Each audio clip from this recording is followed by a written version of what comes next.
창세기 1장 27에서 29절까지 말씀입니다. 같이 읽겠습니다. 시작.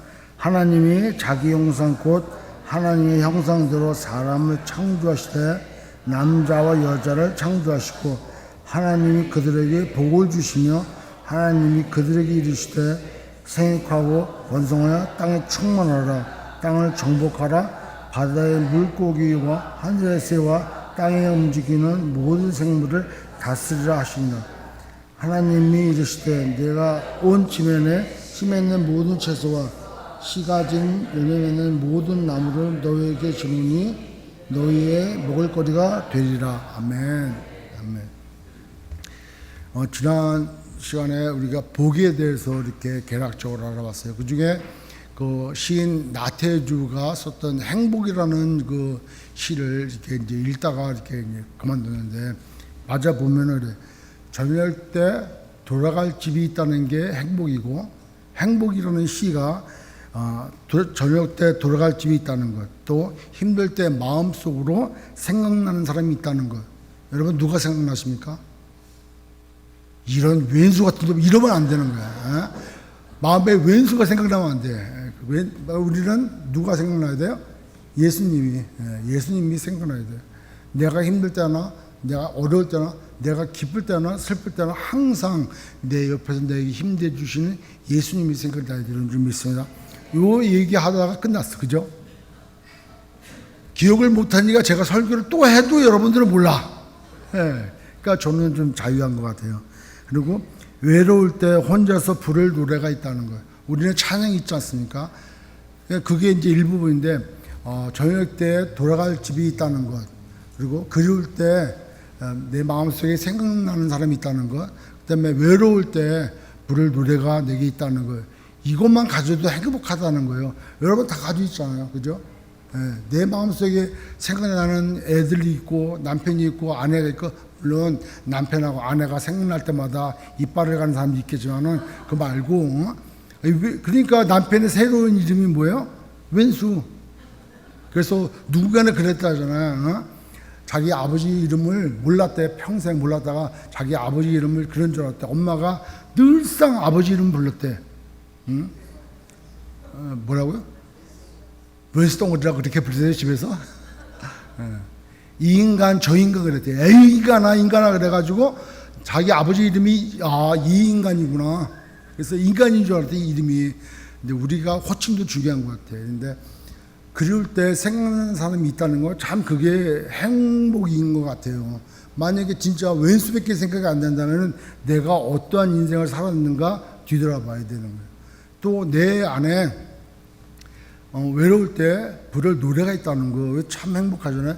제가 며칠 전에 그 옛날에 그 조용필 가수가 불렀던 거, 이렇게 뭐 저도 이렇게 노래를 잘 모르고 조용필도 이렇게 뭐 대단히 좋아하는 그런 가수는 아니었는데, 그 노래가 생각나는 게 뭐냐면은 이젠 그랬으면 좋겠네. 여러분 나중에 찾아가서 한번 들어봐. 이젠 그랬으면 좋겠네. 꿈을 찾아서 멀리만 떠났지 내 소중하가 가까이 있는 걸 몰랐다는 거예요. 근데 그런 거를 떠나는 사람에게 그걸 알려주고 싶다는 거예요. 왜?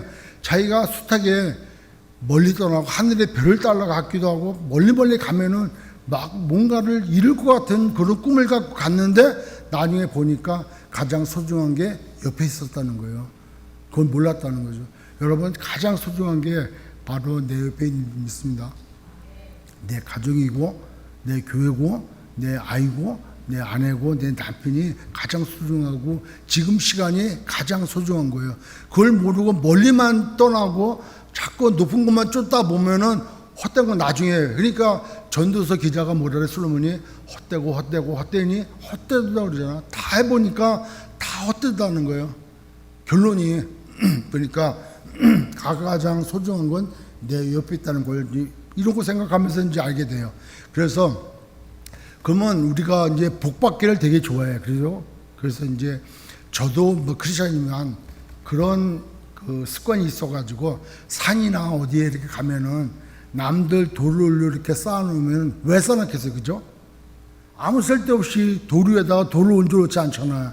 그럼 나도 습관적으로 몰라가지고 돌 올려놓을 때도 있었다니까. 옛날에 감 믿을 때 근데 그분들이 그 연세 드신 분들이 올라가면서 돌에다 돌로 싸면서 뭐 잘 되게 해주세요. 뭐라고 빌었을 거라고. 그죠? 근데 어느 분들은 그거 무너뜨리는 사람만 있더라고요. 근데 여하튼 우리 한국이든 미국이든 뭐 전 세계 사람들이 복 받기는 다 좋아해. 복을 싫어하는 사람이 누가 있겠냐는 거예요. 그럼 복이 뭐냐는 거예요. 복이. 우리가 생각하는 복은 뭐냐. 오늘도 말씀에 보면 하나님께서 그들에게 복을 주셔 이렇게 얘기해요. 복은 나의 노력과 나의 최선과 나의 공로와 나의 열심으로 얻어지는 걸 복이라고 얘기 안 해. 그러니까 당연한 대가라고 생각해. 그죠? 근데 내가 하는 노력과 내가 하는 그 최선 사이사이에 기름칠하듯이 잘 이렇게 맞아 떨어지게 진행이 잘 되게 누군가는 해줘야 돼. 그게 누군가예요? 그게 초월자가 해준다는 거예요. 초월자가. 그러니까 우리는 신이라고 하나님이라고 그러잖아요. 근데 세상 사람들은 그 초월자 누군가 자기가 만든 우상이 그거를 해주길 바래. 그러니까 돌도 쌓고 뭐 상신당에 가서 어디에 가서 뭐 선왕당에 가가지고 빌기도 하고 그 다음에 뭐 정수물 떠가지고 뒷마당에 가서 그냥 비나이다 비는 거예요. 그러니까 그걸 이용해 갖고 사람들이 무당이도 나타나고 점쟁이도 나타나가지고 그 복채를 보고 아 정성이 부족하다 그러면 저 정성 더 해. 아 내가 정성이 부족해 갖고 이거 복을 못 받는구나. 그러니까 복 받기 위해서 얼마나 적어야 하는지 몰라. 근데 이 기독교가 우리 대한민국에 들어갔을 때 무속신앙하고 결부가 돼. 그죠? 무속신앙하고 결부되니까 원놈의 복을 좋아하는지 숟가락에도 복자가 서 있고 방석에도 복자가 서 있고 그 다음에 화장실 좌변기에도 복자가 서 있어. 어디인도 복이야. 그러니까 성경에 나와 있는 것처럼 들어가도 복을 받고 나가도 복을 받고 엎어져도 복을 받고 떡반죽 그릇도 복을 받고 뭐든지 복을 받기는 원하는 게 사람이라는 거예요. 왜냐 저는 복 받기를 싫어하나요? 저도 복 받기 좋아하죠. 그러니까 복은 내가 노력해서 얻어지는 게 아니라 초월적인 존재에 의해서 주어지는 것. 그래서 그건 그러니까 럭키라고 쓰는 말이 맞는 거예요. 그 운.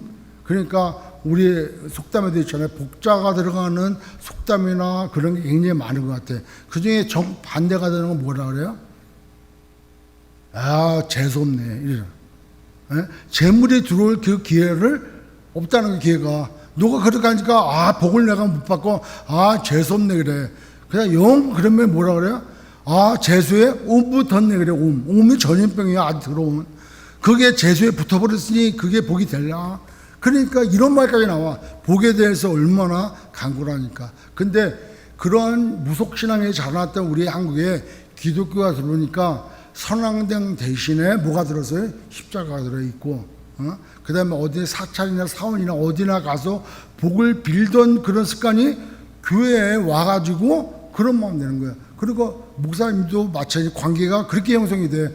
목사님에 잘 보이면, 교회에 잘 보이면, 열심히 봉사하면 내가 복을 받겠지 이래. 무슨 복을 받아요? 우리가 생각하는 복은 지난번에도 얘기했죠. 5가지 복 많이 얘기했잖아요. 건강과 그 다음에 오래 사는 것, 그 다음에 재물, 그 다음에 사람들한테 존귀함을 받는 것, 그럼 그 다음에 자기 입신이 아주 높아지는 것. 이런 모든 것들이 자기를 복으로 생각하고 그걸 생각하니까 그거를 바라고 남들 가지지 못하는 그런 것은 나만 가져야 돼. 그 생각을 하니까 복은 아주 경쟁적이에요. 저 사람이 이만큼 받았다면 나는 더 큰 복을 받으려고 그래. 아니 어느 권사님이 목사님한테 넥타이를 선물했대. 나는 넥타이에다가 뭐 다른 걸 선물했지. 그럼 내가 더 복을 받겠지? 이런 개념으로 흐른다는 거예요. 그 성경은 그렇게 과연 얘기하고 인정하는 거지, 인정. 그러면 우리가 신앙생활 하면서 정말 우리라도 복에 대한 개념을 잘 이렇게 좀 정리를 해야 되지 않냐는 거예요. 우리가 받는 복은 나와 있죠, 성경에. 어떤 복을 우리가 생각하고 어떤 복을 추구해야만 되는 거냐. 복을 받아야 돼요. 복을 받아야 되는데 어떤 복을 받느냐가 중요한 거예요. 아멘. 그래서 뭐 세상이나 교회나 모든 것이 복은 나의 노력이 아니라 초월자에 의해서 신에 의해서 내려오는 그 뭐 정기적으로 내려오던 불지부식한 일이거든. 그래서 사람들은 그 복을 받으려고 막 그러는데 성경은 복을 뭐라 그러냐면 성경에 복이라는 단위를 한번 찾아봤어요. 찾아보니까 원어로 바라크라는 말이라고 해요. 바라크. 뭐라고요? 바라크. 근데 이 복의 바라크에서 파생된 게 여러 단어가 많은데 그건 바라크가 어근인데 거기에는 어떤 의미를 담고 있냐는 거니까 바라크에는 첫 번째 무릎을 꿇다라는 의미가 있어요. 그거를 무릎을 꿇고 이거를 복으로 우리가 얘기하는 복으로 번역을 하는 거예요. 바라크라고. 바라크에는 뭐라는 개념이 있다? 무릎 꿇다. 무릎 꿇는 게 어딘데 무릎을 꿇습니까? 기도할 때. 나의 내 원대로 마옵시고 아버지의 원대로 하옵소서라고 하나님의 뜻을 구하고 하나님께서 은혜를 내려줄 것을 바라고 무릎 꿇는 것. 내가 해보니 안 됩니다. 내가 하니까 뭐 도저히 이게 뭐 받을 수가 없네. 이룰 수가 없네요. 하나님 도와주세요. 라고 무릎 꿇는 거를 성경은 바라크라고 쓴다. 보기로. 두 번째는 축복하다. 우리가 이제 축복이라는 말 많이 쓰잖아요. 그러니까 한국 교계에서 오래전에 한국 사람들은 복이라는 단어와 축복이라는 단어를 혼동해서 쓴다. 근데 그런 단어가 우리나라 오면은 한국으로 가면은 토착화돼 버려. 그래서 의미가 그냥 짬뽕이 돼요. 축복은 복을 빌려야 내가 하나님 뭐 장로님을 축복하옵소서 이건 말이 돼. 그죠? 하나님 저분을 축복하여 주시옵소서 이렇게 돼버리면 그러니까 하나님 우리 장로님을 축복합니다. 그러면 하나님한테 내가 복을 비는 거야. 축복이 빌축자니까 복을 빈단 말이에요. 하나님 저 장로님을 제가 축복합니다. 우리 성도님을 축복합니다. 누구 집사님 축복합니다. 이건 말이 된다 안 된다? 복을 빈단 말이에요. 근데 하나님 저들을 축복하여 주옵시옵소서 이러면은 말이 돼 안 돼. 하나님이 왜 하나님이 없단 말이에요. 근데 하나님이 누구한테 빌어? 하나님이 누구한테 빈단 말이에요. 그러니까 하나님 저들을 축복하여 주시옵소서 이 용어는 말이 안 된다는 거예요. 그러나 우리 한국에는 그걸로 혼용해 쓰기 때문에 축복하다 복을 내리다 이 말을 같이 쓴다는 거예요. 이제 그렇게 구분하지 않고. 그러나 바라크라는 단어에는 축복하다는 말이 있어요. 의미가. 그러니까 무릎을 꿇다. 두 번째로 축복하다. 복을 하나님께 빈다. 내가 빌 때 하나님 저들에게 복을 내려주세요 라고 비는 의미가 바라크라는 단어에 들어간다는 거예요. 그 다음에 세 번째로 찬양한다는 게 들어가. 찬양한다. 송축한다. 찬양한다. 그래서 시편이라든가 모든 걸 찾아보면은 찬양한다, 송축한다 하는 말의 원어에 보면 바라크라는 말을 써요. 우리가 한번 찾아볼게요. 역대하 6장 2절 한번 찾아봐요. 역대하 6장 2절.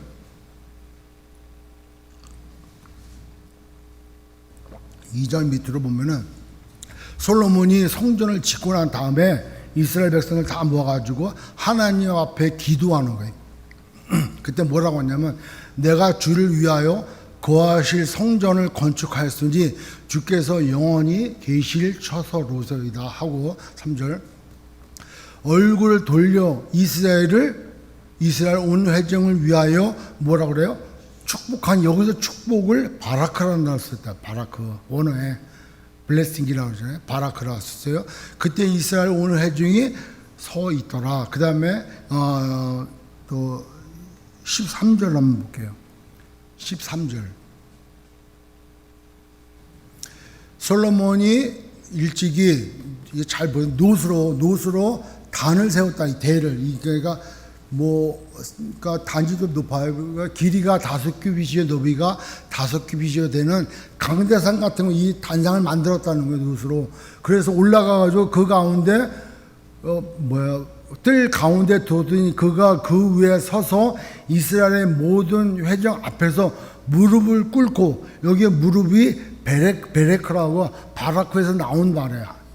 그러니까 바라크에 무릎을 꿇다는 게 나와요. 무릎을 꿇고 무릎은 하나님 앞에 지금 무릎 꿇는 거예요. 그거를 바라크라고 한다. 베라크라고 하고 의미가. 그러니까 바라크에는 축복인데 축복이 어떻게 오느냐? 그냥 막 하나님 뭐 주세요 이게 아니라 바라카라는 단어 안에는 첫 번째 무릎을 꿇는다. 아, 내가 하나님 앞에 기도해야 되겠구나. 그냥 우연히 툭 던져주는 게 아니라 하나님께 내가 나의 필요를 나의 상황을 처주를 기도할 때 하나님이 하신다는 거예요. 그러니까 바라크에는 복에는 구약의 복에는 무릎을 꿇다. 두 번째 뭐라 그랬어요? 축복하다. 복을 빌다. 그 개념이 들어가고 세 번째로 찬양하다, 송축하다는 개념이 들어간다는 거예요. 그래서 시편에 하나 찾아보면은 시편 28장 6절에 보면은 시편 28장 6절에 보면은 여호와를 찬송하며 여기서 찬송이 바라크라는 말을 썼다는 거예요. 이게 복이라는 말. 여호와께서 내게 복 주심으로 말미암아 찬송한다는 거예요. 그러니까 여기 찬송을 바라크라는 말을 써요. 그러니까 찬송하다, 복을 빌다, 또 무릎을 꿇다 이렇게 복의 개념이 들어간 거예요. 그러면 이걸 종합해 볼 때 하나님이 그러면 언제 복을 내려 주시자 구약에 언제 복을 내려 주자니까 하나님이 함께 할 때, 하나님이 함께 할 때 하나님이 복을 내려 주시는 거예요. 그 함께 할 때 아브라함도 갈대아 우르고 우상 만드는 거기서부터 불려와가지고 내가 너를 복의 근원이 될 거라 이렇게 얘기하잖아요.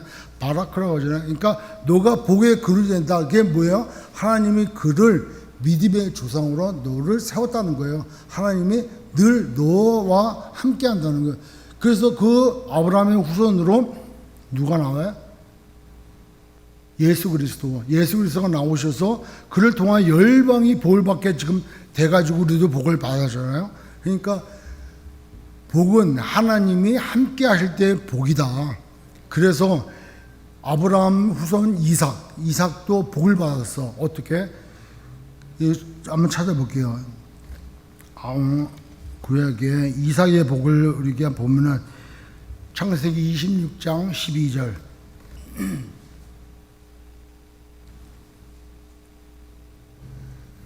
창세기 26장 12절에 보니까 이삭이 그 땅에서 농사하여 그때 해 100배나 얻었다는 거예요.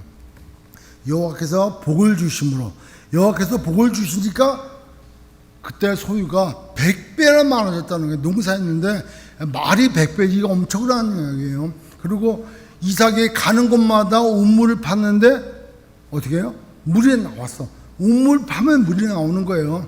당시에는 그 우물을 간다는 게 부의 상징이야. 그리고 굉장히 큰 거잖아요. 그러니까 이삭을 하나님이 축복하시는데 어떻게? 하나님이 함께 해주심으로, 하나님께서 복을 주심으로 이루어졌다는 거예요. 그 이삭의 아들이 누구예요? 자기가 안 낳았다고 이렇게 이름 까먹지 말고, 이삭의 아들이 야곱도 복을 받았어요. 어떻게? 창세기 28장 3절. 창세기 28장 3절에 보니까 전능하신 하나님이 네게 복을 주시어 네가 생육하고 번성하게 하여 여러 족속을 이루게 하시고 이렇게 얘기해요. 하나님이 복을 주심으로 야곱이 형통하게 됐어요. 그 형 에서가 있지만 하나님이 야곱을 축복하셨어요. 에서랑 같이 있는 게 아니라 야곱과 함께 하셨어. 여러분, 야곱이 가나안 땅을 떠나서 하란으로 갈 때 나이가 70세가 넘어요. 그리고 위에서 12아들 낳고 한 딸 낳을 때 그때 나이가 90이야. 아니 그 나이에 그 나이에 무슨 애가 가질 수 있는가 따져보면은 나중에 야곱이라든가 이삭이라든가 아브라함인가 죽은 나이가 몇이에요? 130, 170 이러잖아요. 근데 그 중에 반 나이예요. 우리가 볼 때 이제 한 50, 40대는 나이야. 지금 상황을 볼 때. 그러니까 그때 90 정도 돼도 아예 12를 낳아도 크게 문제될 건 없죠. 여하튼 하나님께서 은혜를 주시니까 야곱을 통하여 많은 이제 생육이 중단했잖아요. 자, 그렇게 해서 보면은 하나님이 노예로 팔려간 요셉과도 함께 해주셔서 그가 어디 있든지 형통하게 했어요. 가나안 땅에 들어가서 정말 이스라엘 백성들이 이끌고 들어가는 그 여호수아 얼마나 두렵고 떨리겠어. 하나님이 나타나시고 내가 너와 함께하리라. 두려워하지 말라, 놀라지 말라는 거예요. 내가 너와 함께하겠다는 거예요. 사사기에도 하나님이 함께한 사람 누구예요? 사사, 세운 사사. 그들이 능력이 있어갖고 사사로 세운 게 아니라 하나님이 세우셨어. 그 겁쟁이 기드온을 큰 용사라고 부르시면서 그에게 온 32,000명 엄청난 인구를 다 돌려보내고 300용사만을 데리고 하나님의 방법으로 하나님이 함께 하심으로 전쟁에 승리할 수 있었다는 거예요. 그리고 뭐 성경에 보면 뭐 열왕기 왕들 이렇게 볼 때 북이스라엘 왕에 선한 왕이 없어. 왜? 하나님이 함께하지 않았으니까. 그러나 남쪽인 유다 땅에는 그래도 하나님이 함께하는 왕이 있었기 때문에 선한 왕이라고 그래요. 왜 그러냐니까 하나님이 함께 하셨으니까. 대표적으로 우리가 볼 때 다윗이 늘 하나님과 함께 했잖아요. 그죠? 자기가 범죄함이 있어도 회개 자리로 나가서 늘 하나님과 떨어지지 않으려고 그래. 자, 그러면은 구약에서 얘기하는 바가 뭐냐는 거예요. 하나님이 함께 하심으로 복을 내려주셨어. 생육이 중다한 복을 내려주고 70명이 애굽 땅으로 갔던 이스라엘 백성이 그 400년 만에 수백만이 되도록 복을 내려주셨고, 그리고 생육하고 번성하고 땅에 충만을 할 정도로 복을 받았어요.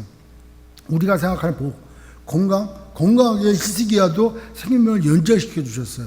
그리고 뭐 안전하게 여호수아 보고 두려워하지 말라, 놀라지 말라, 내가 함께하리라 했어요. 왜 그러겠냐고. 왜? 하나님이시니까. 만복의 근원 하나님, 만복의 근원이신 그 복의 근원이신 그분이 함께함으로 생육이 중단할 수 있고 안전할 수 있고 평안할 수 있고, 그야말로 그 한마디로 샬롬 된다는 거예요. 샬롬. 샬롬이 된다는 거예요. 그러니까 하나님이 함께 하시면, 그러니까 그 복은 인간의 노력으로 이루어질 수 없는 거예요. 어떻게 300의 인구사가 18년 병정을 싸워 이깁니까? 어떻게 전쟁도 별로 안 해본 이스라엘 민족이 여호수아 데리고 들어가서 가나안 땅을 점령하냐고. 어떻게 땅 파면 물만 나오냐, 이삭이 파니까. 어떻게 그런 복을 받을 수 있냐고요. 하나님이 하셨으니까. 그래서 복은 하나님이 주시는구나. 그 하나님이 하나님이심을 드러내요. 사람들로, 그 복받은 사람들로 하여금 하나님이 하셨군요. I am who I am. 그때 그 복으로 준 그 초월자가 I am, 나다라는 거예요. 그분이 누구예요? 하나님이시라는 거예요. 그러니까 구약에서는 그런 걸 통해서 하나님이시군요, 이렇게 하는 거야. 복은 이퀄 하나님이야. 그런데 그걸 저버리는 결과가 어떻게 되느냐. 가나안 땅에 들어간 이스라엘 백성들이 당장에 비가 안 와. 비가 와야 농사가 잘 되고 소출이 많잖아요. 그죠? 근데 비도 안 와. 애도 뭐 그렇게 와이프가 몇 명 있어도 애도 없어. 남자가 많아야 농사 짓는 인구도 많으니까 부자가 되는 건데, 그냥 남은 딸이야. 시집가기 바빠. 그러니까 그 당시에는 뭐예요? 그게 안 좋은 거잖아요, 이제 당시의 풍습에. 그러니까 당장 하나님께 기도해서 응답받기에는 보이지 않죠, 하나님이. 보이지 않아. 그러니까 어떻게 해요? 보이는 신, 바알과 아세라 신을 섬기는 거예요. 그러니까 바알과 아세라 신을 섬기는 가나안 족속들 보니까 저들이 저렇게 기울여 지내는구나. 저들이 저렇게 삼신 할머니 대응으로 저렇게 하는구나. 근데 제사 드리는 방법이 아주 그냥 뭐 육적이야. 뭐 그런 그 신전에 창기가, 여자 창기가 있어가지고 제사 드릴 때 여자 창기하고 같이 잠자리를 같이 하고 막 그래. 그러니까 얼마나 정욕적입니까? 그러니까 우리도 제사를 드리자. 우리도 바알과 아세라를 섬기자. 여러분, 그 요즘 영화에 나온 옛날 영화들, 뭐 배너나 뭐 그런 식의 옛날 영화들 보면은 그 콜로세움 같은 데라든가 경기장 같은 데 큰 기둥 같은 게 서 있어. 기둥. 그 기둥들에 잘 보면 기둥이 생긴 모양이 어떤 모양이에요? 남자 성기 모양이에요. 그게 바알신을 상징하는 거예요. 그런 게. 그러니까 뭐 우리가 무의식적으로 그냥 보고 휘서 지나가는 거예요. 당시에 이스라엘 백성들이 하나님께 기도하지 않고 하나님께 무릎 꿇지 않고 그래야 복을 내려오는데 다른 신을 찾아서 그 복을 받으려고 하니까 복이 오냐는 거예요. 그러니까 복은 누가 주시는 거예요? 하나님이에요. 하나님이 만복의 근원이래요. 성경에 보면은 시편 19편 7절부터 보세요. 시편 19편 7절부터 10절까지 여호와의 율법은 완전하여 영혼을 소성시키며 여호와의 증거는 확실하여 오둔한 자를 지혜롭게 하여 여호와의 교훈은 정직하여 마음을 기쁘게 하고 여호와의 계명은 순결하여 눈을 밝게 하시도다. 그다음에 여호와를 경외하는 모든 또는 정결하여 영혼까지 이르고 여호와의 법도 지라여 의로우니 또 금 곧 많은 순금보다 더 사모할 것이요 꿀송이보다 더 달도다. 제가 말씀드리고자 뭐냐면 하나님 저도 함께 하고 싶어요. 하나님 저도 함께 하고 싶고 하나님과 동행하고 싶고 하나님이 내 삶에 역사하기를 내가 바래요. 그 얘기는 달리 말하면 하나님은 뭘로 나타났다는 거예요? 말씀으로. 말씀을 우리가 읽는 여기 남아있는 계명과 교훈과 법도와 규례와 우리가 복받기 위한 말씀을 성경에 다 줬다는 거예요. 이걸 버리고 우리가 어디 가서 복받기를 원하냐는 거예요. 하나님의 말씀을 모르고 복을 받는 거는 바알과 아세라를 섬기는 거랑 똑같아. 교회 와가지고 무속신앙에 빠지는 우리가 습관적으로 비난이다 예수님께 비난이다 하나님께 비난이다 좀 잘되게 해주세요. 아멘. 이거랑 다를 바가 뭐가 있냐는 거예요. 하나님은 말씀으로 있는데 그 말씀이 내게 머물러 있지 않고 말씀이 내게 믿음으로 있지 않으니까 분명히 가나안 땅에 들어간 이스라엘 백성들에게 레위인을 붙여가지고 레위인이 해야 될 일이 뭐 있냐면 자기가 흩어져 있는 48개의 성읍에 분분히 나눠져가지고 이스라엘 백성들에게 여호와의 법도를 가르치게 돼 있어요. 하나님의 말씀을 가르쳐야 되는 게 레위인이 할 일이에요. 그래서 하나님의 말씀을 늘 붙들고 그 말씀대로 살아갈 때 복이 오는 거예요. 아멘? 그 말씀이 복인 거예요. 그러니까 한나가 기도했잖아요. 그래서 사무엘을 얻었어요. 그럼 나중에 사무엘을 낳고 난 다음에 그 한나가 고백을 해요. 뭐라고 고백하냐면 우리 한번 찾아볼까? 한나의 그 고백을 사무엘상 2장 6절에 사무엘상 2장 6절 여호와는 죽이기도 하시고 살리기도 하시며 수월에 보내기도 하시고 거기에서 올리기도 하시는도다. 여호와는 간단하게도 하시고 부하게도 하시며 낮추기도 하시고 높이기도 하시는도다. 가난한 자를 짓두에서 일으키시며 그 다음에 빈궁한 자를 거룩더비에서 올리사 귀족들과 함께 있게 하시며 영광의 자리를 차지하게 하시는도다. 땅의 기름들은 여호와의 것이라 여호와께서 세계를 그것들 위에 세우셨도다. 여러분 하나님은 또 있네. 그가 그의 거룩한 자들의 뭐예요? 발을 지키실 것이요 또 악인들을 흑암 중에서 잠잠하게 하시느니 힘으로는 이길 사람이 없음이로다. 이게 하나님이시라는 거예요. 하나님만이 우리를 복되게 해주신다는 거예요. 그렇게 통해서 구약에는 모든 사람들이 하나님을 이제 섬겼어. 근데 하나님을 섬긴다는 의미는 그 말씀대로 살아간다는 거예요. 하나님께 나오기 위해서는 죄인이면 하나님께 못 나가. 그러니까 하나님께서 우리를 사랑하셔서 자기한테 나오는 방법을 제시해 주셨어요. 그게 뭐예요? 번제, 소제, 화목제, 속죄제, 속건제 제사 방법을 통하여 나갈 수 있게 해주셨단 말이에요. 나한테 오라 이거예요. 복을 받아라 이거예요. 근데 바알과 아세라를 섬기면서 무엇을 먹을까, 무엇을 입을까, 무엇을 마실까를 걱정하고 살면은 하나님이 답답하지 않겠냐는 거예요. 근데 너무 답답한 하나님께서 뭐라고 말씀하셨냐면 이제는 율법을 너희들에게 보는 대로 이렇게 너희들이 지킬 수 없으니까 이제는 내가 그날이 오리지 언제 너희들 마음 가운데 말씀을 심어주겠다는 거예요. 말씀 아예 그냥 내 마음에 벗겨지지 않도록 아예 박아주겠다는 거예요. 예레미야서 31장 31절 한번. 예레미야서 31장 31절.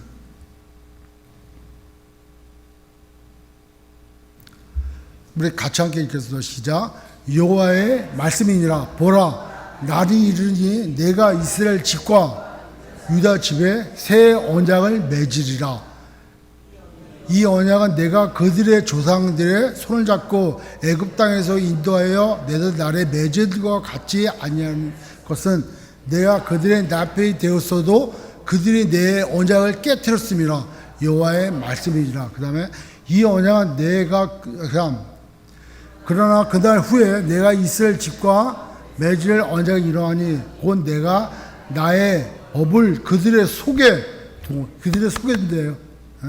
그들의 마음에 기록한대. 우리 마음 신비에 기록한다는 거예요. 여러분 기록되어 있습니까? 기록되어 있냐고요. 자신이 없어요. 기록이 돼서 안 되어 있어요? 말씀이 육신이 돼서 오신 분이 누구예요? 성령님. 성령님이 말씀이 육신이 돼서 오신 분이 예수님. 예수님이 승천하시기 전에 요한복음 보면 제자들에게 뭘 했어요? 내가 가면 곧 누가 오신다고요? 보혜사 성령님이. 누구의 영? 예수의 영. 예수님은 승천해서 가셨어. 맨날 못 돼가지고 보혜사 예수의 영. 예수님이 우리 심령 가운데 오셨어. 그분이 누구라 했어요? 말씀이잖아요. 말씀이 육신이 됐는데 그분이 가시고 보혜사 오셨으니까 성령님의 말씀 아니에요. 그 말씀이 우리 심령 가운데 기록돼서 안 돼 있어요. 하나님이 날 참 사랑하시는 거예요. 왜? 여기 심령 가운데 새겨져 있으니까. 이걸 뛸 수 있습니까? 못 뛰는 거예요. 언론반이 그 언론부위를 제어할 수 있다고 그래요? 못한다고 그러잖아요. 하나님께서 우리 신비에 넌 내 거야. 내가 지명하여 불렀다니 너는 내 거야. 라고 적어놓은 이 신비의 그 언약의 말씀이 있다는 거예요. 자, 봐봐요. 출애굽기 19장 한번 봐봐요. 19장. 그들을 애굽에서 인도해 내가지고 시내산 가서 하나님의 약속을 하시고 출애굽기 죄송합니다. 출애굽기 19장. 출애굽기 19장. 발음이 좀 그래서 이스라엘 자손이 애굽 땅을 떠난 지 몇 개월? 3개월이 되던 날 그들이 시내 광야에 이르니라. 그 다음 그들이 르비딤을 지나 시내 광야에 이르러 그 광야에 장마가 치되 이스라엘이 자기 거기 산 앞에 장마가 치니라. 이게 시내 산 앞에 친 거예요. 모세가 하나님 앞에 올라가니 여호와께서 산에서 그를 불러 말씀하시되 너는 이같이 야곱의 집에 누구의 이스라엘 백성들에게 자손들에게 말하라. 뭐라고 말하냐? 4절. 내가 애굽 사람에게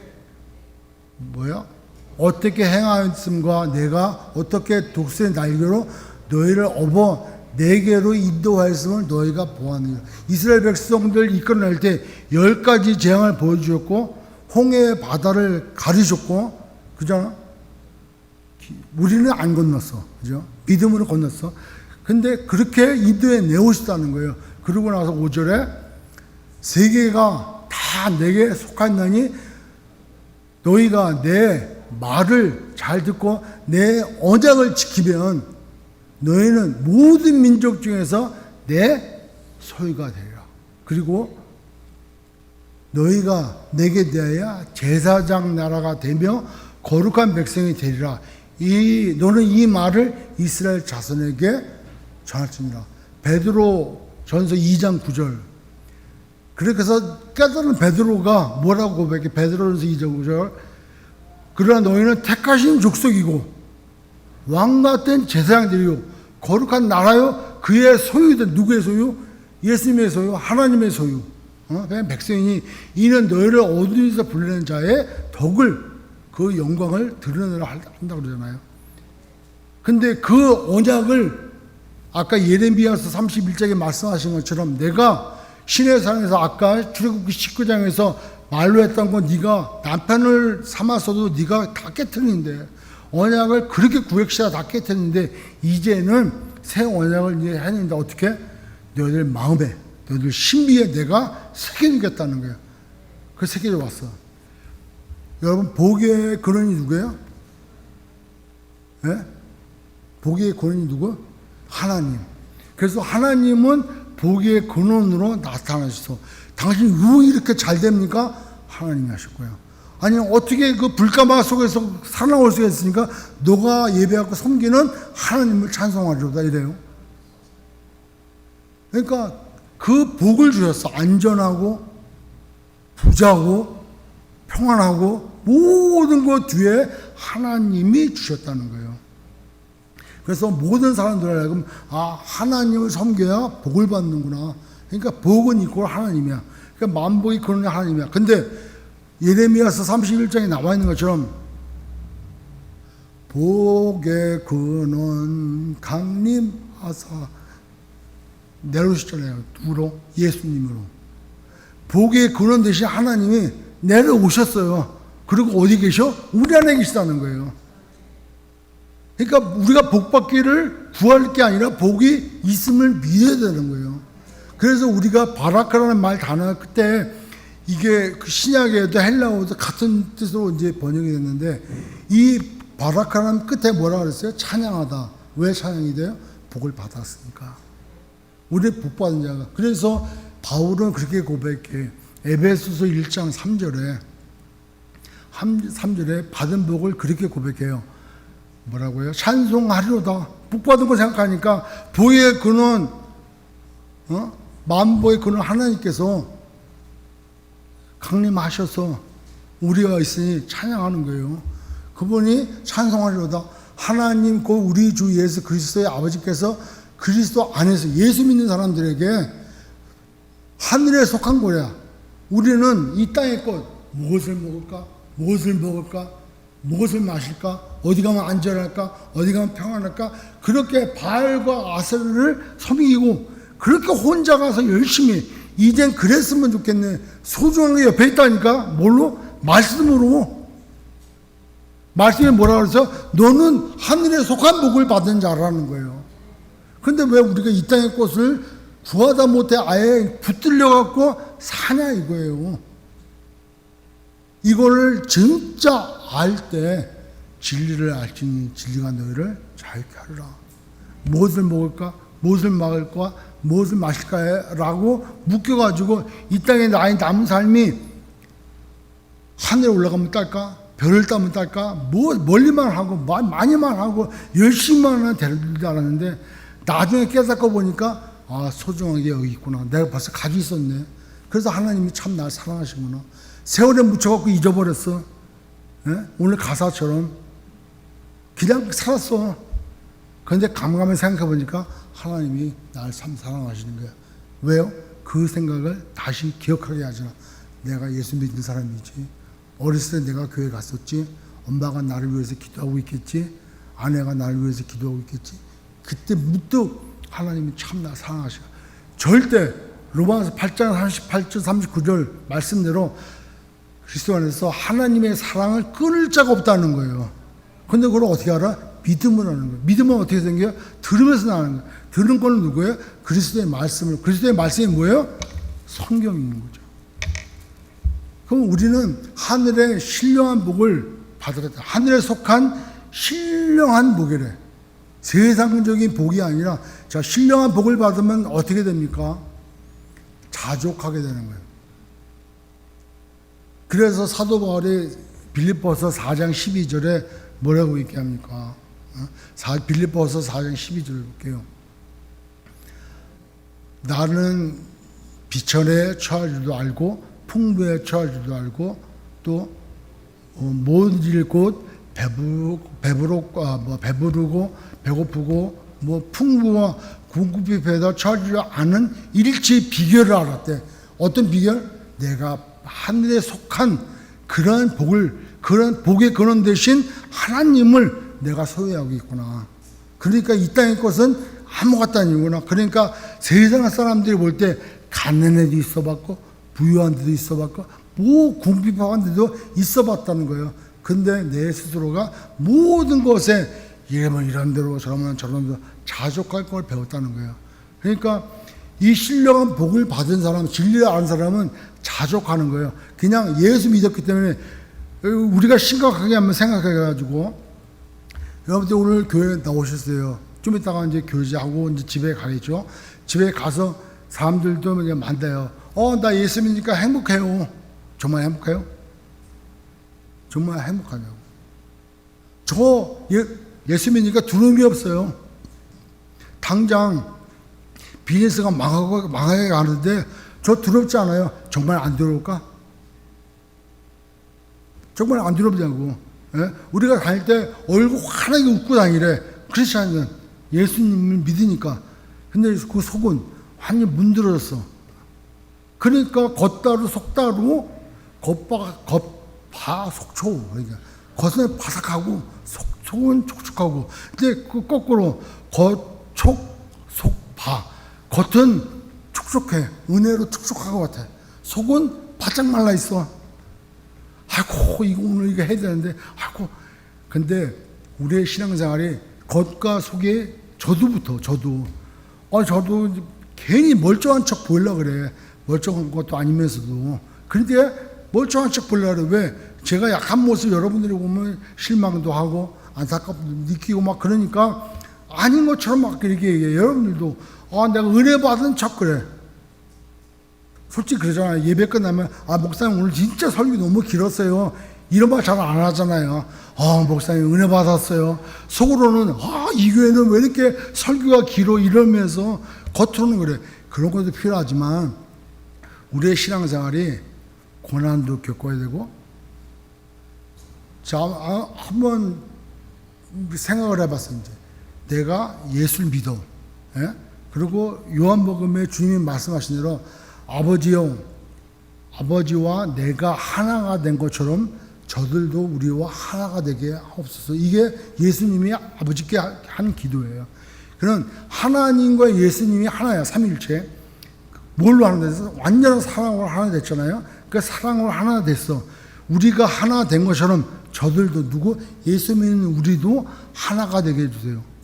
그러면 이 죄 많은 우리 인생이 어떻게 하나님과 하나가 되나? 그러니까 우리 삶 가운데 자기를 부인하고 자기 십자가를 지는 삶을 살아야 되는데, 그 가운데 우리에게 찾아오는 것이 고난도, 역경도, 고통도, 아픔도, 기쁨도 다 있다는 거예요. 그 과정 가운데 누구를 만나야 되느냐 하면 하나님을 만나야 돼요. 그러니까 믿음이 언제 가장 있냐라고 볼 때는 가장 어려울 때 뭘 붙들고 있는지가 배우잖아요. 교회가 어려워. 그럼 뭘 붙들어야 돼? 주님을 붙들어야 돼. 근데 세상적인 관점을 가지고 내가 바라보면은 이거 잘못된 신앙생활을 하고 있다는 거예요. 내가 여태까지 그거를 자기 삶으로 드러내 보이는 거예요. 저부터가였지. 그렇기 때문에 복은 벌써 와 있다. 그 복을 우리가 신약시대에 은혜 받은 우리가 하늘에 속한 신령한 복을 받은 사람이라고 정말 믿는다면은 그거를 체험하고 그래야 자족하는 마음이 생기고 그래야 세상에 빛이 된다는 거예요. 근데 그러지 않고 전 자유합니다. 자유하지 않아요. 그 자유하려면 어떻게 해야 돼? 말씀을 봐야 돼. 말씀이. 근데 우리 성도님 중에서 옛날에도 얘기했지만 정말 말씀을 많이 읽고 말씀을 깊이 묵상하고 말씀을 암송하라는 얘기가 아니라 묵상하라는 거예요. 묵상. 그래서 시편 1편은 뭐라 그래요? 시편 1편 1절 여호와의 말씀을 묵상하라 하잖아요. 우리 같이 함께 이렇게 시편 1편 1절 시작. 복 있는 자는 아니 그 2절 오직 여호와의 율법을 즐거워하는, 율법이 말씀이잖아요. 근데 정말 말씀이 즐거워지고 꿀송이처럼 달고 그게 힘이 되고 능력이 되냐고. 근데 실제 능력이 된다니까. 정말 능력이 되는 거. 어떻게 능력이 되냐면 여러분도 주 예수를 믿으라. 그러면 너와 내 집이 구원을 얻으리라. 예수님은 나의 구주와 구세주로 영접합니다. 나의 모든 죄를 담당하신 예수님을 제가 믿습니다. 그 말씀이 능력이 돼가지고 여러분들이 구원받은 자로서 이 자리에 앉아있잖아요. 그 말씀이 어떻게 내가 믿으려고 오늘 믿어야지 100번을 해야지 주 예수 믿으라 주 예수 믿으라 내가 믿어야지 이런다고 될 게 아니라 나의 믿음의 고백과 내가 하나님 말씀이 나를 구원해 주는구나 하는 믿음을 가지고 있으니까 여러분들 지금 믿어지잖아요.